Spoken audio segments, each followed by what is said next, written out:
Mapagpalang araw po sa ating lahat. Ako nga po pala si Emmanuel o Alejandre. Ito po ang aking daily devotion ngayong August 23. And for today, ating pag-uusapan kung ano ba ang Reformation. Now, Reformation refers to the movement na pagbabalik loob sa Biblia.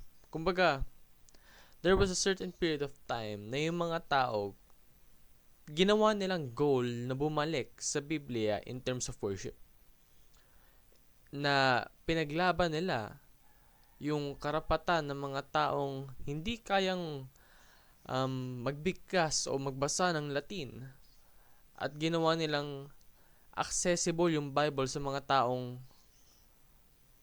nagsasalita ng Ingles by translating it. Now, this act signifies yung kagustuhan ng mga tao na mag-base sa Biblia sa kanilang foundation of faith.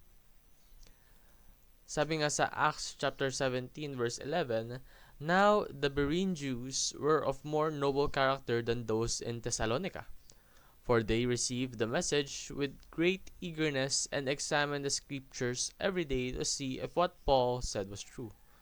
Now, ito yung main kumbaga proof that people during that time were really striving for what the Bible says. Kumbaga yung sinasabi ng Biblia, yun yung pinanghahawakan nila as the truth, and that is the standard that they use for them to believe na yung mga teaching sa kanila ay totoo. Kahit nga si Paul na yung nagsabi, no? Ginamit pa nila yung Biblia para mapatunayan na yung sinasabi ni Paul, although siya ay isang trusted individual, ay talagang totoo at naaayon sa Panginoon. So, Reformation is about the return to the Bible. Yung pagbabalik loob at paggagamit ng Biblia upang maging ating foundation sa ating faith. And it's also about the gospel of grace. Dahil yung sa Reformation, ito rin yung nagbigay ng paraan sa tao upang magbalik loob at maniwala na yung ating kaligtasan ay dahil sa awa ng Panginoon. Hindi po ito dahil sa ating ginagawang tama. Kasi kahit na anong gawin nating tama, meron pa rin tayong ginawang mali. We are still guilty. We cannot boast, no? We cannot be fully rid of sin because we are not fully rid of sin. Kumbaga, merong malaking part sa atin na sinful talaga. And that is not something that we can wash over, no?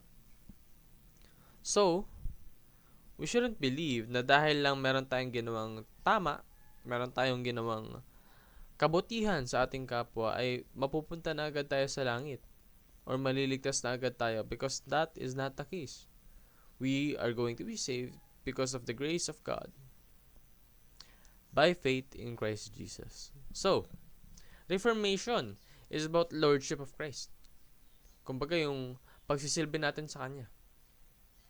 Ito po yung ginagawang emphasis, no, ng Biblia. At ito po yung ginusto ng mga tao during that time na ipalaganap. And thank you.